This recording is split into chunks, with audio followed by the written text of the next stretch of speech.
Everybody wants to just sort of wrap up their conversation. That was quick. So I'm delighted to being on this initial panel, which is really about innovations in TANF, which is something that I think is really important. And this morning, when you heard the remarks about research and how it really is done for a purpose, about helping us to move forward, I think that one thing that's important about innovation is that innovation really requires a lot of risk-taking, because sometimes it's built on what we know, and it really, though, is what allows us to build new knowledge. So it really sometimes requires, and often requires, going into uncharted territory to try and build that knowledge. So we have a very distinguished panel this morning who are going to talk to us about innovations that they are engaged in their respective locations. And so what I want to do is just quickly introduce people, and then I'll tell you how we're actually going to organize the panel. So first, Deb Carroll, and you see we have two Deborahs on the panel, so I'm going to use Deb to refer to Deb Carroll and Deborah to refer to Deborah Schlick, so that you get those straight. So Deb Carroll is the current administrator of the TANF program in the District of Columbia, and has been there for a number of years, but prior to that had a very distinguished career in mental health, both working as a direct service provider, as a therapeutic specialist, and also then as a legal representation around mental health law. So she has a very broad sort of knowledge of the legal issues involved in that, but now is really sort of deep into the weeds of administration and doing what is, I think, a really exciting innovation in DC. And I decided that you have a lot more detail in your programs of people's bios, and I hope you read them. But I thought that I would try and I have known everybody on this panel and worked with them for a number of years, and thinking about what is it that I think distinguishes them. And I would say, Deb does have a legal background, but I would sort of say that I think a lot of what she has had to do in terms of innovation is be a negotiator. Because one thing she did was to negotiate, it was really to engage a lot of people in a process of saying, how can we improve our services? And when you engage a lot of people, it's very difficult to get people all on the same page and to agree. So it really does involve a lot of negotiation, and sometimes you win and sometimes you lose, depending on which side you're on and what you want to accomplish. And I think Deb has sort of had a lot of experience in being the negotiator as she's gone through her process. Linda Martin, who's from South Carolina, has been with the department for 35 years and has had many different roles, starting with the caseworker many years ago and moving up to senior management, and has learned a lot, I think, in that process, both about how you make things work and how you need to take risks. And I think that if I had to give a characterization of Linda, I would both say risk taker, but also, I'm not sure what word I would use, but willingness to share failures, I think, is a really sort of thing that I think I have learned from Linda. I think that one of the things that happens with innovations is that if you're going to be an innovator, you all don't always succeed. Sometimes you fail, and failure is part of our learning. And Linda has been willing to take those risks, and they were part of the ERA, and their program didn't have impacts. But they were willing to share that experience, and I think we all learned from it. And I think it's a really important skill that Linda brings, of being willing to both take the risks and to share both the successes and the failures so we can learn from them. And Deborah Schlick, I have known for almost the whole time that I have been doing work in TANF. And I first met Deborah when she was at Ramsey County, which is St. Paul, which encompasses St. Paul in Minnesota. And she was a planner there, and then she moved from that position to head the advocacy organization in Minnesota, and now is working as special projects at the state level. And the characterization I would use for Deborah, and the way I always describe her, is just a really great thinker. And if any of you ever doubt that research gets used, just talk to Deborah, because I think Deborah reads it, she uses it, she thinks about it, and she really tries to figure out what the implications are of using it. And I think that's very much the process she's in now, of thinking about, if we're going to be innovators, how do we use what we know, and how do we move forward? So those are my introductions. So now what I want to do is just very quickly tell you about how we're going to run this panel. So we're not going to do your traditional sort of 3 presentations. Each of the panelists are going to do a short presentation on their innovation, and then we're really going to do sort of more of a discussion. One of the things I've learned in the time that I've done work is a lot of the way we learn is through conversation, and it's how you started the day, and it's hopefully what will happen throughout the conference. So we really are going to do this as a conversation. And before we do that and start with Deb on talking about DC, I just want to tell you why I think it's important for talking about innovation in TANF. And I have 4 points that I want to sort of use as framing about why it's really important to think about innovations in TANF. One is the context in which we are operating now is very different than the context in which we were operating in 1996. And that is particularly true for the labor market, so that we have a different labor market. We have a much harder time getting people jobs, particularly if they don't have higher levels of education. And so that context is really different in which we're operating. And that, I think, is a reason to be thinking about innovation. Part of that context that is different also is that single mothers are very much more likely to work than they were, but we've also been on a 13-year downward trajectory. We had sort of an upswing in the early years of TANF, but we've been on a downward trajectory, and so we really need to, I think about what the challenges are and how we face those differently. The second is that, and that's really what this conference is about, we have more evidence about what works and what doesn't work, so that we really have a different information base and a different set of knowledge in which to build and to decide what to do and how to move forward than we had in 1996.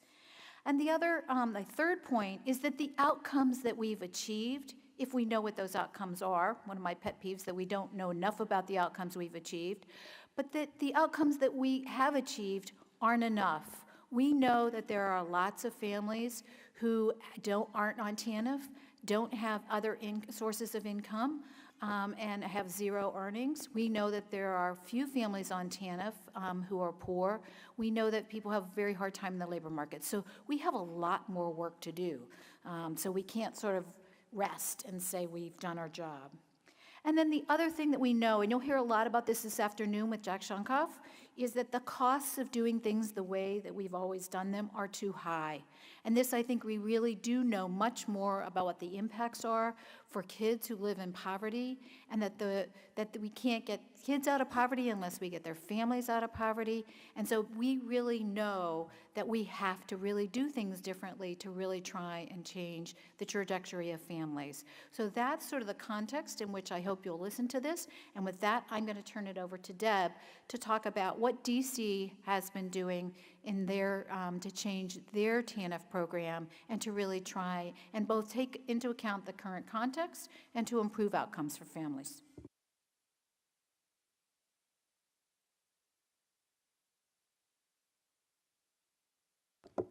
Okay, now, can everybody hear me? Okay. So I've been, I guess, at the Department of Human Services and working with the administration now for about 3 years.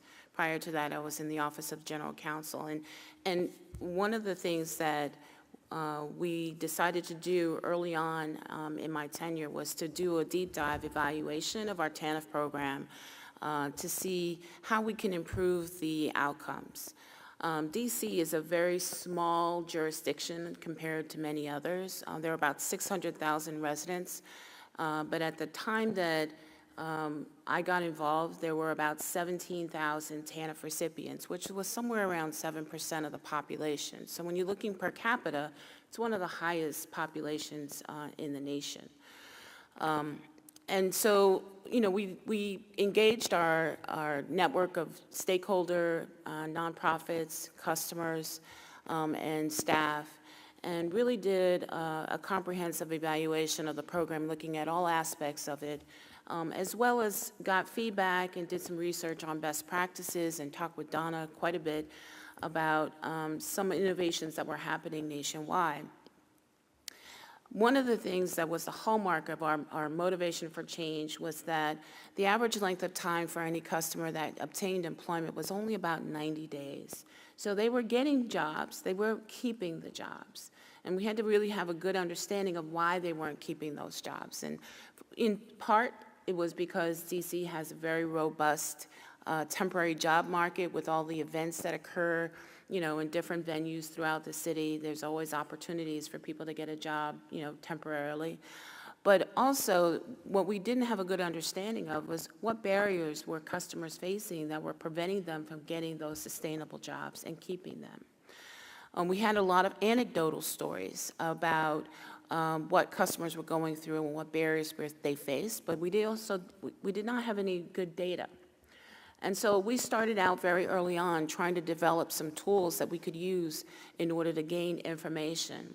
And at that time, the Department of Health and Human Services was working with ICF International to put in the enhancements for the online work readiness assessment tool, and we participated in that pilot.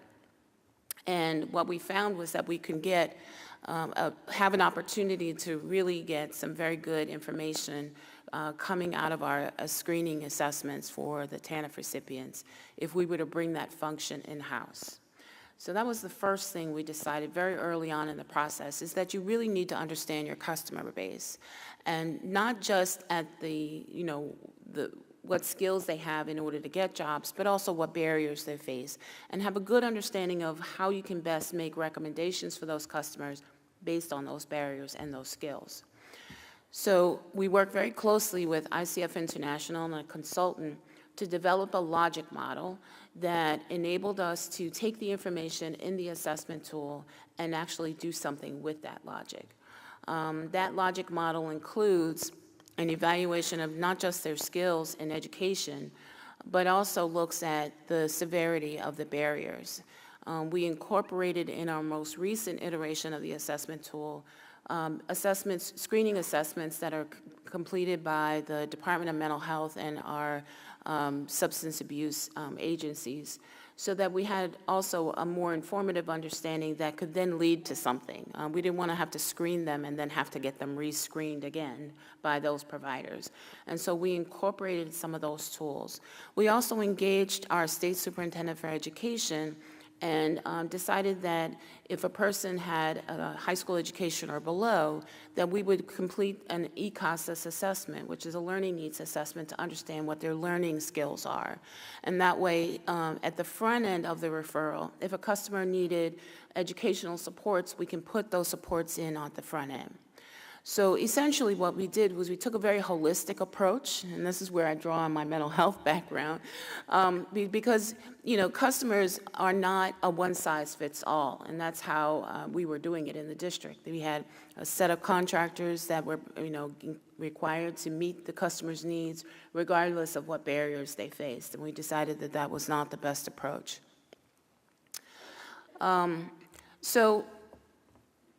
In the end, we did a couple of very, I would say, huge things in a very short period of time. We incorporated the assessment tool into our business model, and we had to hire staff in order to complete the assessments in-house.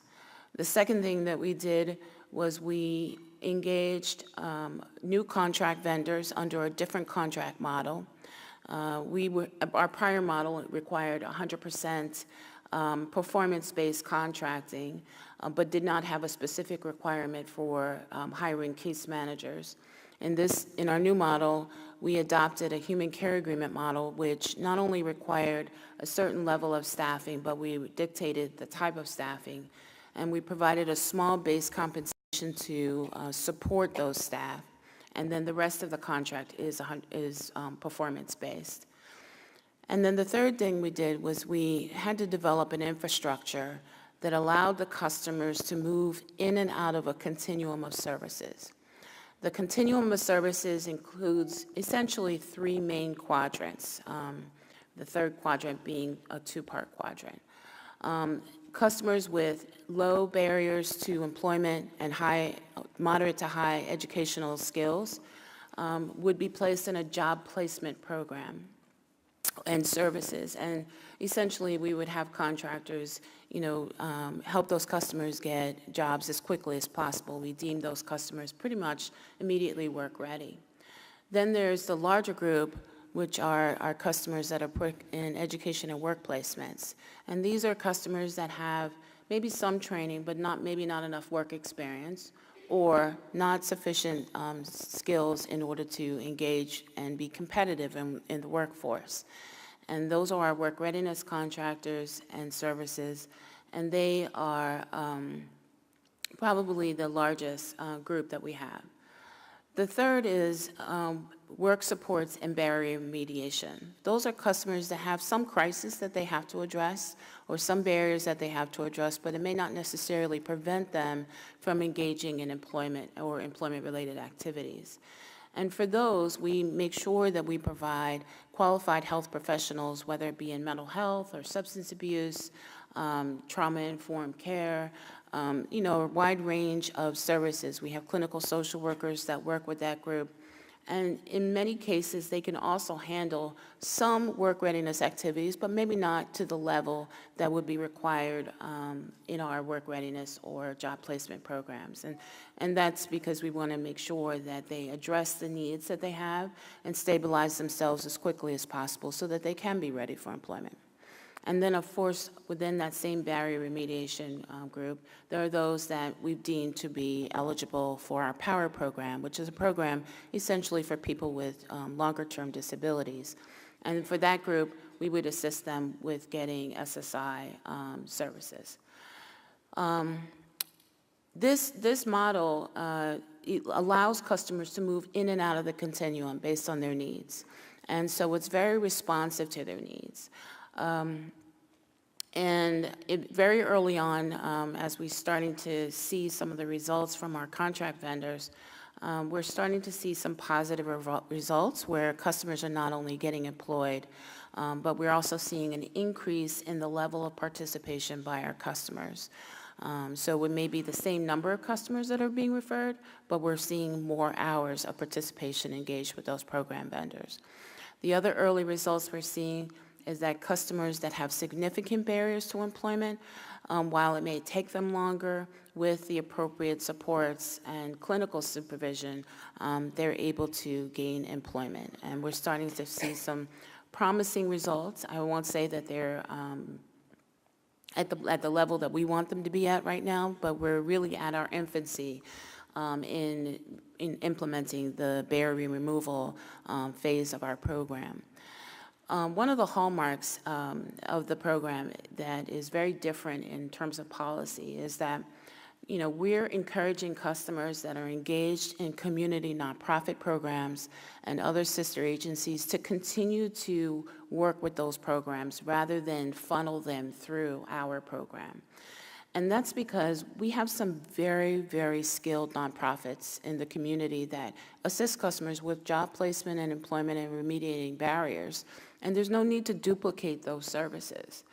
One of the policy changes that we made was that we encourage them to continue with those programs, but just report their activities and incorporate those activities into their individual responsibility plan. Of all of the policy changes, that's probably the most difficult operationally to implement because it requires a significant level of engagement with many nonprofits and sister agencies, requires a significant amount of training, and unfortunately, because of the requirements for federal reporting, it requires that someone, whether it be our staff or theirs, input the attendance information into the system so that they can get credit. And so we are working hard to try and simplify that process as much as possible. But we're hoping that in the end we'll be able to create a model that is sustainable moving forward.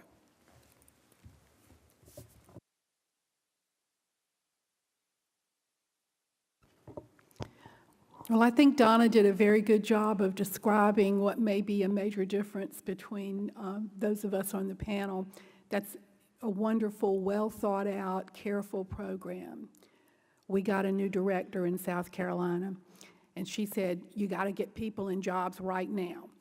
Her motto is ready, fire, aim, and she will proudly tell anyone that. So when we got our new director, about 2.5 years ago. We knew we had to work on a jobs program and do something that was going to be much faster than things we had done in the past. At the time that we got our new director, we also decided that, or it was decided that we would have a new model for how we worked on major changes in the agency. And I know that probably many of you are familiar with the Franklin-Covey methodology.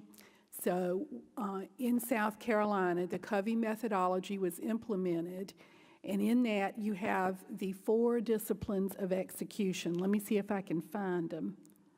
Let's see. Yeah, focus on the wildly important. Now, this is very important because you can't just say you have a goal. You have to say you have a wildly important goal. Or, as we call it in South Carolina, a WIG, a wildly important goal.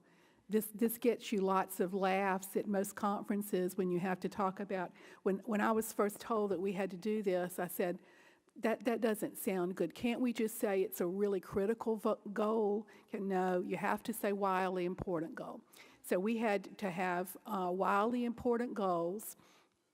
To go along with our wildly important goals, we had to have lead measures, and those were measures that we could have access to at any given time to see how they were highly predictive of achieving the goal. So your lead measures are things that you think if you do those, there's a very good chance you'll accomplish the goal. We had to keep scoreboards, and we had to have a cadence of accountability, which for me was every Wednesday morning I had a meeting called a WIG huddle. That's what you have, is a WIG huddle. And I got my wig nearly blown off every WIG huddle on Wednesday morning because we really weren't doing too well at the start. But this was the new formula for putting TANF clients to work in South Carolina. It was 2010, and we weren't quite out of the recession yet. So my 4DX, which of course stands for my 4 disciplines of execution, is the computer program that goes with Franklin-Covey that you have to enter all your numbers in. You have to have an organizational WIG huddle at every level, so the units in each county would have their WIG huddles, the county would have a WIG huddle, the region would have a WIG huddle, I would have a WIG huddle with my regional directors, and then I would have the dreaded Wednesday morning WIG huddle.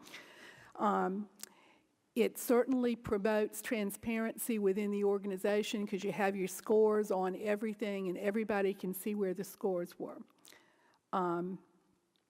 Our first WIG, wildly important goal, was to increase the number of positive closures, and that's closures because somebody got a job and was earning too much money to remain on TANF.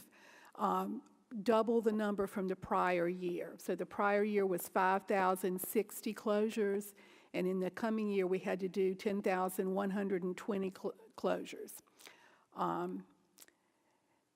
We had our lead measures, which we ask our case managers to call in 5 people every week, talk to them about employment, help them do some job search, help them do some online applications, put that out there, that they had to try and help 2 clients a week get a face-to-face interview somewhere. And then we had our job developers out trying to get as many job orders as possible for our clients. Doesn't sound too different from what we already do. Most of us do anyway, does it? So we had data. I mean, we had data. We were measuring these things. So every time that I had my folks telling me the WIG huddle, I had legal sheets that told me how many of each of the leads everybody did that week, how many jobs they had secured that week, what did that week look like prior to the previous week, what did it look like according to the GOAT path, and the GOAT path is sort of where you ought to be at the time if you're going to achieve your goal. So we were looking at that data once a week, Everybody down to the supervisors in the county was looking at very similar data, and we were all you could easily tell at a glance who was doing okay and who was not. In the very beginning, nobody was doing okay because nobody believed that it was possible to double the number of hires when we were still on the end of the recession. But these are some examples of scoreboards. The counties were very, very creative in how they developed these scoreboards, so to track what was going on in their individual county. And of course, because this turned out to be successful, we have new wigs and new ways to develop them, to scoreboard them now. And the one that I like the most that we currently have is we have a timeliness scoreboard. And one of the counties has a giant drawing of a fish bowl, and she has goldfish in the bowl. And if one of the workers has not met the timeliness standard, their fish floats up on top, dead fish. I love that one. But as we went along, something amazing happened. The workers started figuring out that this actually could be done, and they started really, really enjoying what they were doing. I had worked for years. As Donna mentioned, I've been there for 35 years, and I've done just about every job there is in the agency. But I'd found it extremely difficult to be able to move my case managers from just wanting to do more eligibility work into actually trying to engage clients and get them employed. And this miracle happened during the time that we were tracking it. And when people were getting near their goal, near achieving their individual county WIG, because each unit had a goal, and each county had a goal, and each region had a goal. So the goals stacked up and rolled up. Just amazing things happen. These are some pictures of what people did when they finally achieved their goal in the counties. I would get these emails with 14 exclamation points after them that we've made our WIG, we did it. The enthusiasm was just really almost unbelievable. I've never had in 35 years people as excited about what they were doing as the folks got during the time that they were actually achieving their WIG, achieving their goal. And it is amazingly enough still that way. We're setting new WIGs at the end of a WIG period. We set a new WIG, and people are chomping at the bit to be able to get onto that WIG. This is the reason the dancing man has a hula skirt on is our new director came from Hawaii. So as a sort of take on that, I actually wore a coconut bra, a hula skirt, and several leis to perform the celebratory dance when we achieved the whole thing. And of course, we tracked with a map. Now, that map of South Carolina, the little flowers are part of the leis that we use. So it's a lei, the map has the leis everywhere. As you can see, there are 2 counties that didn't make their goal the first time around. Statewide, we made the goal because many of the counties went well over their goal, but we had 2 counties that did not meet their individual goals. But that map would come out every week, and you can see the color chart down at the bottom. You didn't want to be red. You really didn't want to be red. And I'm not going to tell you extensively about what happened, because maybe we can do that as we talk more about it. But it worked better than anything that I've ever done in terms of trying to put folks to work. Of course, it's our WIG is continued, and we had about, right now I think we put probably around 17,000 of our Tanf clients into jobs, which is pretty huge for South Carolina. And my biggest complaint from my case managers right now is that they're not getting enough people to put to work. Can we get them more TANF clients that they can bring in and put to work? So it's really been kind of an interesting trip, and I'll talk more about what I think happened during that as we go on.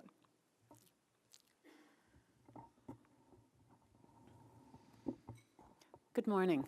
I'm Deborah Schlick. I'm from Minnesota, the Department of Human Services. And when I was first approached about the panel, I asked, should we really be on this panel? Because we're in a planning stage. We haven't implemented. But LaDonna said she thought that would be helpful to see the different places each of our states are in. So I've been with the Minnesota Department of Human Services only for about a year and a half. When Minnesota, like 46 other states in the nation, have been coming through some pretty horrific budget years. And one of the things the governor is in his first term announced that he was going to be doing to deal with that was to look at how to make state services more efficient and more effective. So in the public assistance area, they created an Office of Innovation and Reform with the assignment to say, how can we make our welfare to work program more effective and more efficient? How can we do, given the resources we're given, even better work? And in Minnesota, we've had a number of efforts going long before an official Office of Innovation was created. We've been doing a lot with paid work experience in different forms of that in Minnesota. We have been working on a career pathways program over recent years, thanks in part to work begun by the Joyce Foundation. We had the MFIT program, which in itself was a major innovation, a major effort, and a major piece of research-informed change. But what we're looking at now to bring it together is we're really looking at that piece around outcomes and data. And our concern is we don't have the right outcome guiding the program. We pay a lot of attention, and we've organized our program around the federal process measure we've been given, the work participation rate.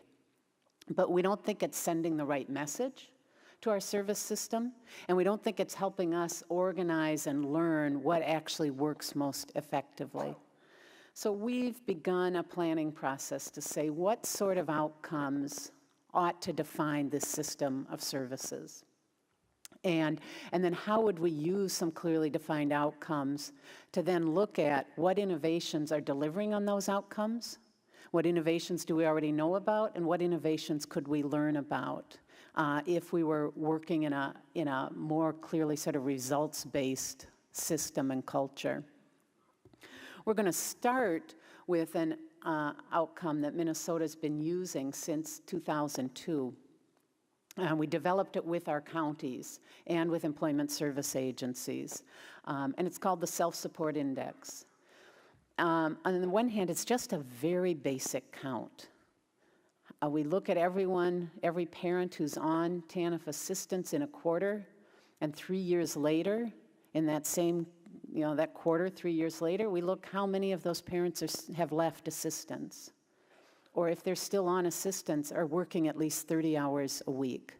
So very basic goals. Are people getting off assistance, or do they have jobs that look like they're going to be taking them off assistance? And then attached to that measure is a little more complicated regression analysis. We have 87 counties in Minnesota. And like any state, what is Minnesota can look very different from region to region. So outside the metropolitan area, we have Rochester, Minnesota, where the Mayo Clinic system is. And IBM has had major operations there. And what we might expect for employment placements and wages is going to be very different there than it is going to be at the Red Lake Reservation in north central Minnesota, where the unemployment rate is 70%. So as we span those differences, we set a target for our counties based on the demographics of their caseload and their local labor market that tell us, here's what we think you ought to, here's the range we'd expect to see you hit in this self-support index, this number of people leaving and or working 30 hours a week. But we want to look at that outcome and treat it as a platform to go a little more deeply. So we've begun a public planning process and are asking members of the state, those who work inside the system, those who work around it, those who are researchers, those who are advocates, to help us figure out how do we go deeper into that? What outcomes ought to matter? How do we align our outcomes with other public workforce programs or privately funded workforce programs? And we took some steps that way already. The manager of the Minnesota Family Investment Program, Jane DeLage, who's here somewhere, under her leadership took to our legislature a proposal that was approved that will give a bonus to counties based on their performance on the self-support index, and we've dropped bonus references or penalties associated with the work participation rate. So we've begun the shift. And then we'll be, as we pursue our planning, we'll be looking out for opportunities for either waivers or pilots from Congress to say we think with the right outcome measures we can reshape a program.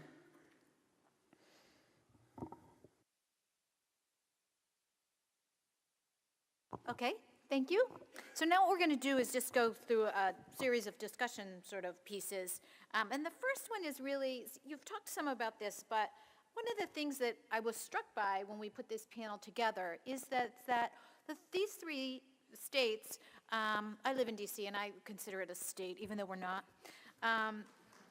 So is that how different the paths that you took are? I mean, you all were trying to sort of, in some ways, achieve the same outcomes. You wanted better employment outcomes, but really went down different paths. So in DC, you really tried to take assessment, to acknowledge differences, and to use the assessment tools to really make those choices.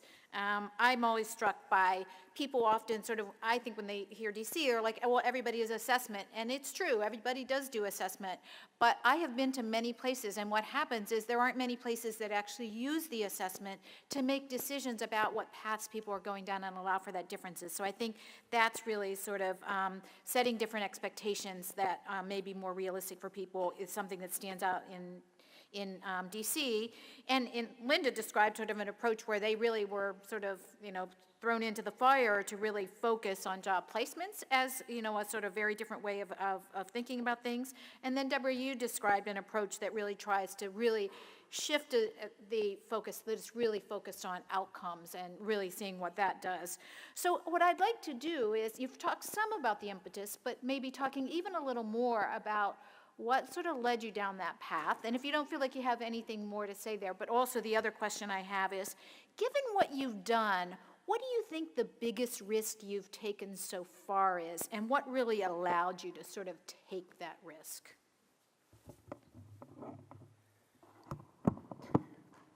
Well, I took the approach that if you build it, they will come. And what I found out is that doesn't necessarily always play out the way that you would expect. I think that the only thing I wanted to, add in terms of some of the approach that we've taken is that within the model, the requirements for the customer as it relates to the hours is based on their meeting their plan. We kind of got away from the measure of the customer meeting 20 or 30 hours of work participation. And the initial fear was that our work participation rate would tank. And what we're finding now is it's actually higher. Our effective rate is essentially higher than it was than we started this process. So we were pretty happy with that, that outcome. I think one of the risks that we took was this is, I would say, a costly model. We were not spending probably more than $10 or $11 million on Tanf employment, from our block grant. But what we found is that in order for us to really serve everyone, we not only had to invest the resources, but we also had to make a commitment to build the infrastructure so that we'd be able to move forward. And I built it first, and then ask for the money later. And I am happy to say that, we do have the commitment of our mayor to invest the additional resources, somewhere near $30 million for next fiscal year, and about $20 million for this fiscal year. So it's been a significant mind shift, not just for, the district, but also, for our customers as well.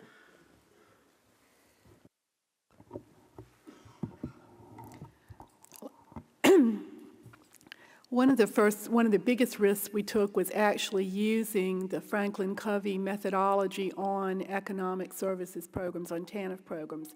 They had been used in several states with human service programs, but they'd never been used in an economic services realm. And we were implementing them while South Carolina was still in the recession. So both of those things gave me a lot of heartburn.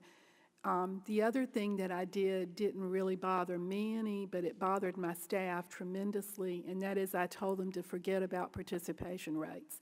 Do not, I went out and spoke with all the county offices and said, I don't want you to think about participation rate. I want you to think about putting people in jobs. If you put enough people in jobs, we'll meet participation rate. If you really concentrate and you work on that. And I had my TANF program director who would be sitting beside me going, crazy, she's crazy, don't listen to her. So during most of the meetings, so it was very risky for my staff was extremely concerned that we would not make participation rate if we didn't focus on it. But we did. We squeaked by, and we are continuing. I'm continuing to tell them not to think about participation rate, just focus on getting people into jobs. So I'm not going to answer the question about risk because we haven't taken any yet, but I'll talk about how we got to the plan we're at. When I started my job at DHS, came in knowing that the work participation rate wasn't a particularly helpful thing. A study had been done at our public policy school at the University of Minnesota under the leadership of Professor Jody Sanford that had, in 2008, and had looked at what the work participation rate was doing at the front line, and it documented that the average job counselor in the state of Minnesota was spending more than half of his or her time with paperwork, documentation, verification activities. So came in knowing that that was a tremendous loss of resources and sort of misdirection of resources. But thought about it initially as one of the problems to solve. And then I think it turned the corner. As I said, the assignment was to look at how to make the program more effective and more efficient. And by the way, to do that without any new resources and without creating a political firestorm when there are plenty of those going on, and not requiring any changes in the state's computer system that runs the program because it's going to be phased out in 4 years. But otherwise, go for it. And we did some analysis internally, a really simple, arcane, kind of boring possible change, which would be to use a budgeting process for our cash assistance that matched the SNAP, the food stamp budgeting process. In our SNAP program, we look forward. We look at this month and say we assume next month is going to look like this month, so we'll build your SNAP assistance on that. In our cash program, we look backwards. We say, what was your income last month? And we'll assume that 2 months from now it's the same. And so since all families are getting both cash and food stamp assistance, we take the same set of numbers and do 2 calculations to determine benefits. So that's inefficient, it's confusing, and it's complex. So we thought, let's match SNAP. There's a simple, common sense change. Our analysis showed because of how hours would be reported, we'd lose 14 points on our work participation rate to implement that sort of change. And that was the point at which we thought, this isn't a problem, it's the problem. We've organized a whole system around a measure that isn't serving us well, and even in really mundane ways, not serving us well. And it reminded me at that point about two experiences I'd had working at the county level.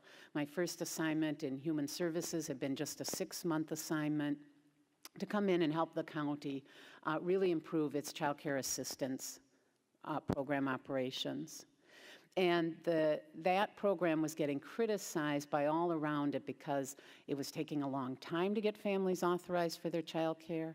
It was complex, there were often dead ends, it wasn't predictable, and went in and looked and did an analysis, and the key finding was that the only measure of success that program staff was measured on was by the state auditors on their error rates. And they were very, very proud of the fact that they had the lowest error rate of any county in the state. And so it was a real clear lesson that, okay, now we need to start measuring them on something else. And I think that's kind of the lesson again. If we want to ask our system to do something differently, we have to reflect back on them on a scorecard that matches what we want out of them.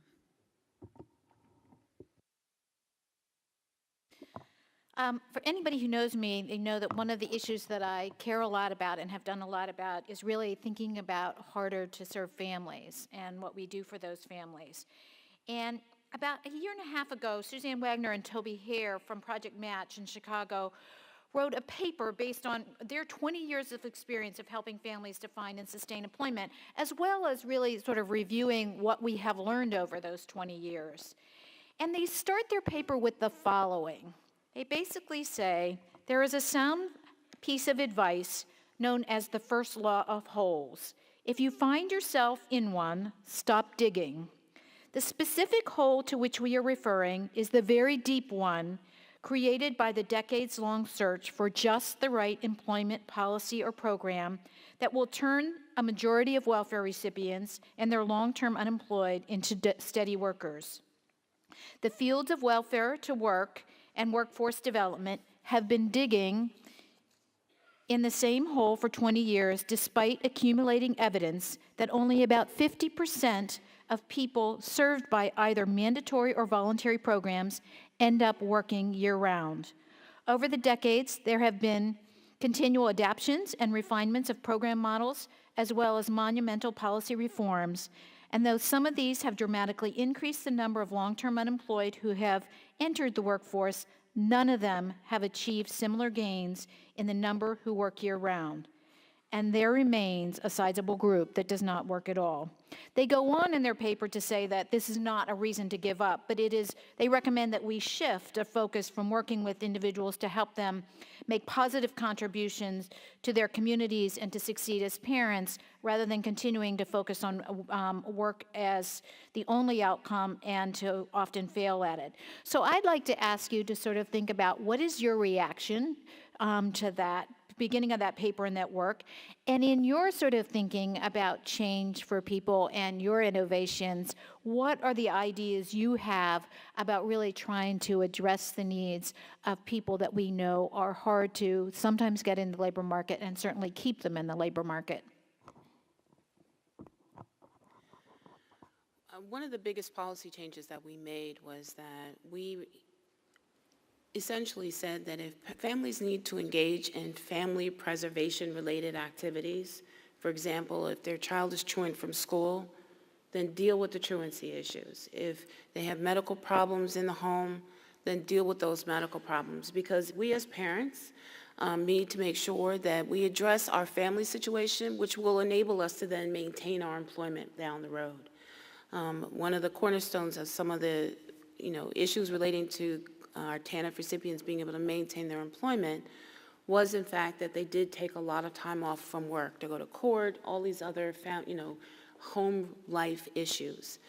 And so with that policy change, we incorporated that principle into our plans so that families don't have to make choices between whether or not their kid is getting an education versus their being able to meet our work participation requirement, and I put that in quotes because we really have steered away from that. So that, I think I actually agree with the recommendation and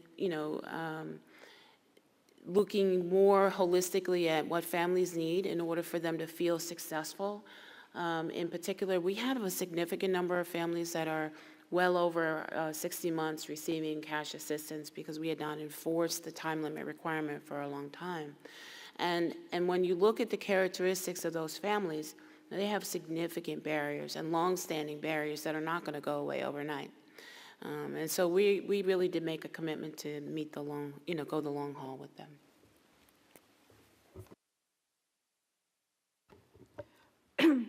Well, of course, I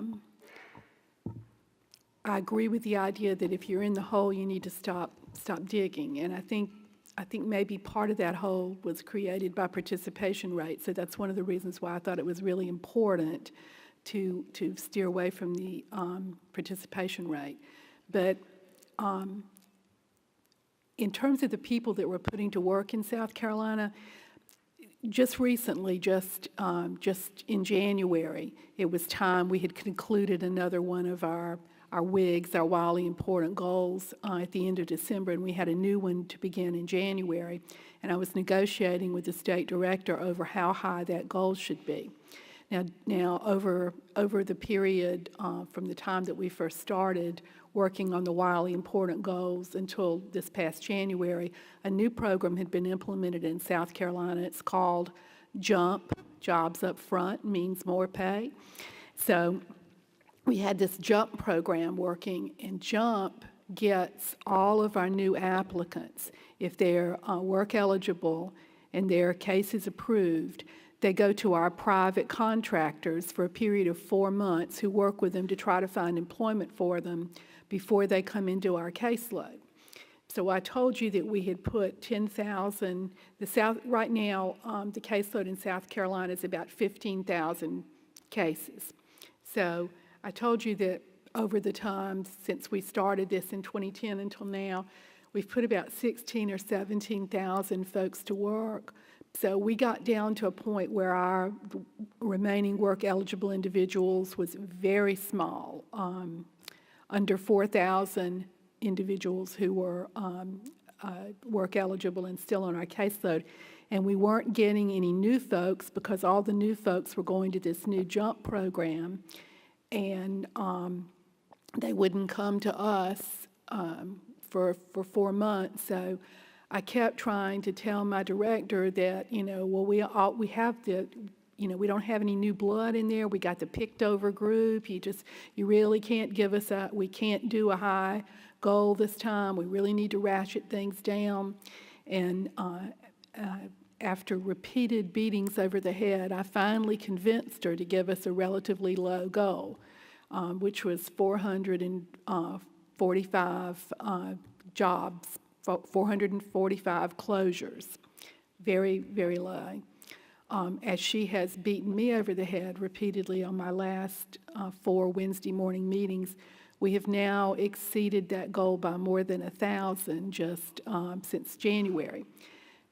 And the same issues that we talked about remain in place. So we know that who we have left on the caseload right now are those very hard to employ people. But we seem to be able to move them into jobs and move them into employment. Now, we're just now starting to look at whether or not those jobs stick and whether they last and exactly what's happening to folks after we put them in employment. We know that at 24 months out, we still have 70% of the folks that we put to work are not back on our rolls. We're starting to look now to see what percentage of that 70% are still employed, and we need to know all of that. But as of right now, the fact that people have not been employed, don't have work histories, does not seem to be a huge factor in our being able to place them in employment. To place them, I think our real problem is going to be keeping people employed. I think it's relatively easy to get folks into a job. It's making them able to hang on that's going to be the hard part.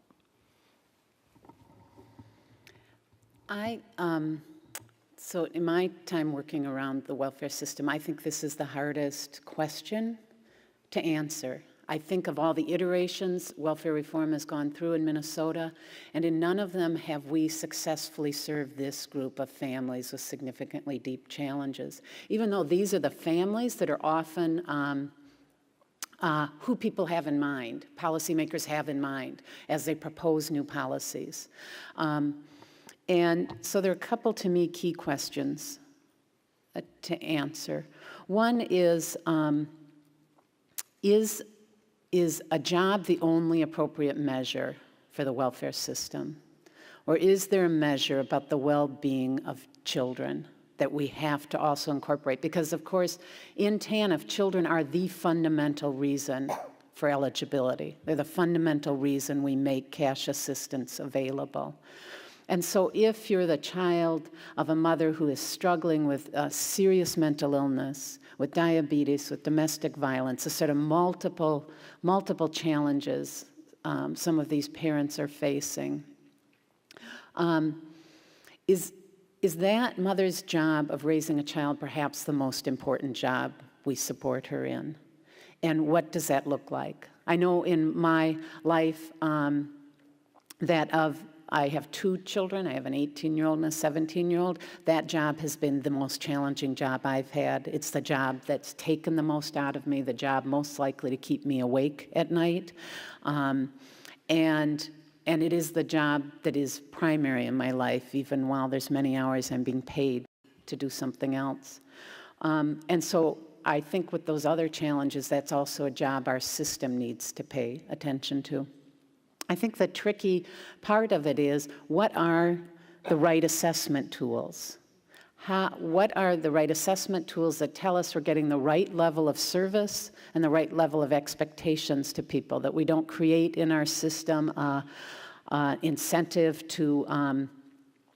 for people to grab on to what could be a stigmatizing label of crazy or dumb or not able, as a way. For some, there's a fear that that creates an easier ride in the system. So I think that's a question we haven't answered. What are the right assessment tools and how do we match the skills? But I think it's very much worth struggling with, because I think it's where we could make the most difference. Another area that I've spent a lot of time in is thinking about implementation. And so I'd be curious to sort of hear you talk about, I have 3 questions, and you can choose to answer all or one or however it works for you. One is, what is a major implementation challenge that you faced that you felt like you solved, and how you solved that? The second is, a challenge that you feel like you're really struggling with, that you haven't solved, that you'd like some help with solving. And the third is what you think the most important factors are that will determine whether or not you're successful, or whether you already have been successful. And then I'm just going to throw in, because this will be our last segment before we open it up, this is a conference about research and practitioners coming together, and if there is a question, whether it's based on implementation or not, a research question that you would like to have somebody take on for you, what that question would be. So with that, I'll turn it over to Deb. One implementation challenge that we think we solved is acquiring all of the tools that we needed in order to operationalize the model. We developed a system called Catch that is not only an invoicing tool for our contract vendors, it's also a reporting tool for activities.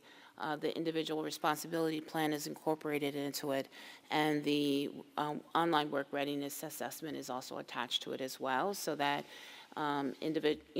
providers or service providers, no matter what segment they're in, whether they're our contractors or if they're a nonprofit in the community, can access the client's file, see the assessment, and be able to make a reasonable set of goals and not cause a lot of duplication in their plan. We also developed a model for primary and secondary providers. So one person owns the case, but you may have secondary providers that are providing additional supportive services to those families, and this system helps us to track that. The challenge that I think that's still left to be solved is scaling up the barrier remediation and really getting a system in place for both nonprofits and sister agencies to have their staff, incorporate or what we call unify their employment, their plan. In most cases, providers, if a recipient is not working, will include finding a job as a goal. We're not saying necessarily that they have to help them find that job, but those activities associated with any of the barrier remediation, we want to be able to give the client credit for those activities. And so that's a massive project, both at the sister agency level, especially, and in the nonprofit community. And we have staff that are dedicated to helping us to scale that up. And I think also changing the culture of our TANF recipients so that they can feel empowered to be proactive in their plan. I think that it's an education process and a change in mindset that is often a competing priority, given the fact that we're also enforcing time limits and they're faced with having to find employment or at least augment their TANF benefit through part-time employment while we're pursuing these goals. We actually have KPIs that we're not only measuring our performance with, but also the performance of our contractors. We're looking primarily at the number of customers that are actually engaging in the services and trying to measure the increases in that. We're also looking at the number of customers that are overcoming education and skill barriers to employment. We're looking at the customers and whether or not they're actually meeting the work participation requirements. We're not holding the customer to those specific goals in particular, depending on where they are in the continuum, but we are holding our contractors to that. We're also looking at the number and trying to increase the number of customers that are getting their high-wage jobs and then sustaining those jobs over time. And also measuring the number of customers that are actually leaving TANF. I think that's it. In terms of implementation challenges, the first implementation challenge we faced was trying to convince the case managers that the whole process was resting on that it actually could be done. And it was slow going right in the very beginning. As I say, I had to go to my weekly WIG meeting every Wednesday morning. And it's in South Carolina Department of Social Services is divided into two sections. There's the human service section, which includes foster care and adoption and child protective services. And then there's the economic area, which of course is TANF and SNAP and child care and all those parts. And I'm the Deputy State Director over the economic parts of the agency. And there's another Deputy Director over the human services part of the agency. In the human services part, the Deputy Director that was over human services came from Georgia. And Georgia had already implemented the Covey, the Franklin Covey for disciplines of execution 2 or 3 years ago, and she had been doing this, using these methodologies for several years before coming to South Carolina. So she had no problem sort of setting up her goals and whipping everybody into shape. So every Wednesday morning I'd go in there and they would say, so we'd say, well, how are you doing in human services? Well, we're, halfway to our goal. We're ahead of where we're supposed to be. And then they would say, well, how are you doing in economic services? And I would say, well, we got 6 people jobs last week. And it just didn't play well at all. It was not good. And it was very difficult convincing people that this thing that we've been trying to do for so long was going to change in some way, because we had these little tasks that we were supposed to be tracking. But I guess maybe about 2.5 to 3 months in, and I was going around in various counties in the state trying to talk to people about what they needed and offering help to try to get them started. But about 2.5 to 3 months in, we had a county that just really kind of took off. and they started getting a lot of job placements.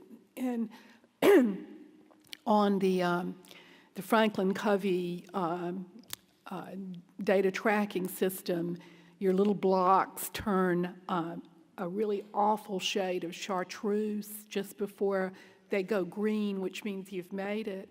And so these counties were beginning to turn chartreuse, and it was apparent to everybody in the state that could look at this, you know, what are they doing in Chester? They've got, you know, they're almost there. And then we had a larger county that had their county WIG was more than 100 individuals. And, you know, we were only like maybe 4 months in, and they were hitting the 80s. You know, they were really ahead of their schedule. Well, somehow or another, the fact that some people in the state were beginning to accomplish this, I don't really know why, lit a fire under everybody else. And it became a sort of competition to see, well, you know, if my neighbor county is halfway there and I'm only a tenth of the way there, then what are they doing that I'm not doing? And people were very, very generous in sharing techniques that they had found that were working well with other counties. And about in the 4th or 5th month, when I was packing my bags to head south, when we didn't make our WIG, the numbers started to improve, and they really started to improve dramatically. And I'm happy to say we hit our statewide goal ahead of the human service folks, so we were secretly very happy about that. So, in fact, at the celebrations, we held celebrations in each of our 4 regions in the state, and myself and the division director over the Tanf division attended all of the celebrations, and I actually wrote a rap about our achieving our goal, and very much against her will, I forced her to perform with me that rap. So it got big play in South Carolina. So, and in terms of what one thing. The problem, the implementation problem that I'm having now that I really need help on is figuring out what's the right goal. What's a stretch, but not an impossible stretch for people to do. I guessed wrong this time. I guessed way under, and finding that right combination is real important. And then if I could have any help in figuring out in a research question, it would be why don't our clients keep their jobs? Specifically, what happens that causes our clients to lose their jobs? So I'm going to answer 2 of the questions. On implementation, I'm going to look back on an experience from Ramsey County when we got a lot of resources for a few years from the state and were asked to work with hard to employ. And there were a couple of things learned in that experience. One, we had a really good county manager. So when we first went to meet with them, say we're going into the planning process, this new money's coming in, he gave us one really important instruction, and that was, don't spend it on everyone in your caseload. Don't spread it out so you're spending $2.50 and everyone gets the same amount. Decide where you can make the most difference and for whom, and spend it there. And I think that's an important lesson, particularly in constrained resources, and particularly when you want to change outcomes. Where can we make the most difference? Where can we most deliver on the outcomes? The other lesson from that implementation was, thanks to those of you who are researchers, is we had looked at the research around the families with the deepest challenges. And what we saw in that research was that these challenges are multiple, and they're unique to each family. There's not a profile of the family who's really deeply struggling, because it is a combination of mental illness, of domestic violence, of learning disabilities, of IQ, of homelessness, of children with serious and chronic illnesses or disabilities. And that constellation was different for each family. So what we did with that research was decide we weren't going to have a program strategy, we were going to try and put the right expertise into the family's hands. So it was going to be an intensive case manager, and they were going to be available to them mental health consultants, children's mental health consultants, rehab consultants, psychologists, and occupational therapists. And so that they could respond to the family instead of us designing mental health programs, domestic violence programs, you know, these boxes that we try and slot people in. And the other implementation piece we learned in that experience was that finding that balance between some clear direction and the frontline flexibility. So we told our contracted agencies a couple of musts. You're going to find the families you're going to serve by their number of months on TANF. This was before we had policies for who'd be extended or not beyond the 5-year lifetime limit. So the more months they have, the more in front of the line they are for your services. It isn't going to be a process of finding who's most motivated or who you can work with best. We'll tell you who you have to serve. And we're going to tell you that you have to have, you can't deliver only office-based services. You've got to have staff able to get out of the office and into people's homes. But then beyond that, we sat down with the agencies and together had them help us write what are the sort of skill levels for someone who's going to be hired or placed in these positions. And did that as a negotiation mostly informed by them. And then left it to them to take people of those skills and figure out how to use the resources and interact with the families. I think the implementation challenges we face going forward as a state that will tax us the most is, can we build a system that manages to results?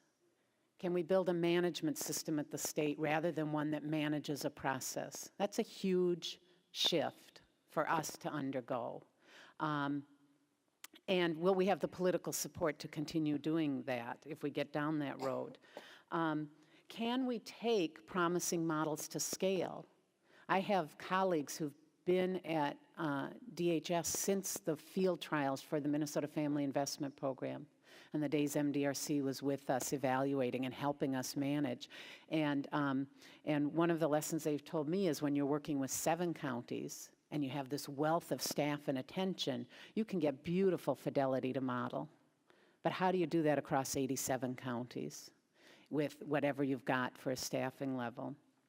And then will we have the staff? I've had county directors tell me that in recent years they've been hiring staff who are good at the documentation required by the work participation rate. If we want to go back into real job development and real employment counseling, they need a different type of staff person, and they're going to need time to either retrain people or bring that skill on board. And then finally, the research questions I would love answers to is, I'm going to sneak 3 quick ones in. We have a good bit of information about how the labor market influences our system. And remember, it is a balance between what our system can deliver in terms of employment outcomes and what the labor market's willing to offer in terms of wages, in terms of full-time job, in terms of steadiness of employment. We don't have much information on how does the welfare system affect the labor market, particularly the low-wage labor market. What do our eligibility requirements, what do our assistance levels, what do our requirements, how do they play into the labor market? And we also don't have a wealth of information about where the research begins in the participants' lives instead of our system. We have a lot of information about models, about promising practices, and yet I have found the little bit of research that exists, people like Catherine Eden, who can go into people's lives and out of their lives reflect on the system, is very rich and it's very necessary to us. It, I think, can help us figure out why don't our connections always work. What are we missing when we start with an assumption about what people need, as opposed to what is really happening in their lives.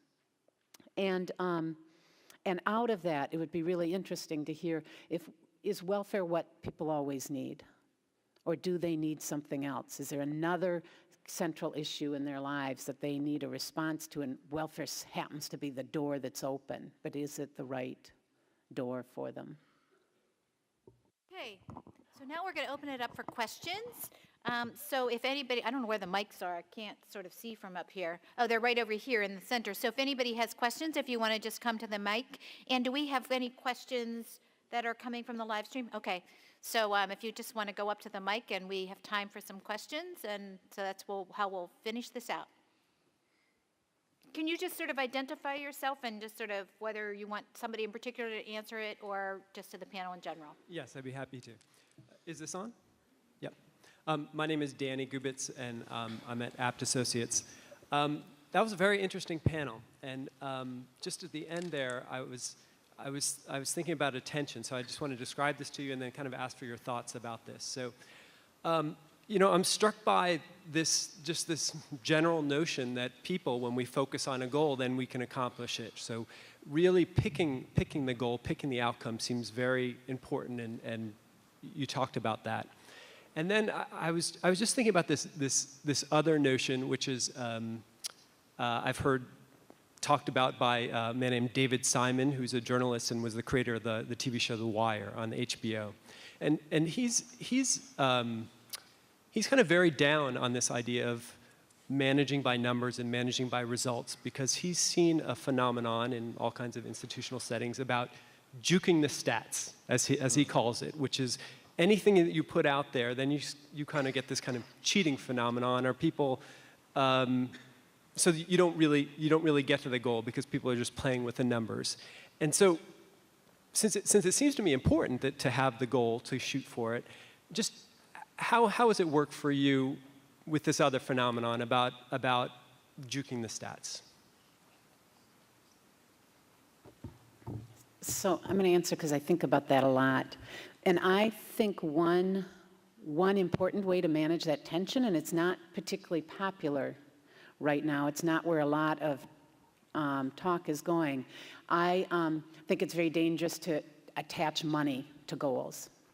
That when you start financially rewarding goals, that's when you really inspire a system to play games. And I think, and there's very good literature both in the private and the public sector around that. Sears Auto Body Garage has gotten in huge trouble when they rewarded the garage mechanics for number of repairs done on cars, and mechanics figured out that if you came in with a brake problem, they could make up 3 problems. And the brand suffered significantly when the public figured that out. But I think Linda has shown some ways. There are people who go into this work because it matters to them, because they want to achieve, because they want to make a difference. And so I think if you can tap into that and allow people to do work that they know they're capable of, you have less opportunity for distortion. And I'll just say we went in with the idea that people were going to cheat. So we get all of the closures come out on something called a validation report, and we validate that there's exactly the same number of closures in the system as the county reported, and then we pull a sample of those and validate that they were indeed closed and closed for the same reason. So we try as hard as possible to make sure that nobody gets away with cheating. We do the same thing. We monitor. Thank you.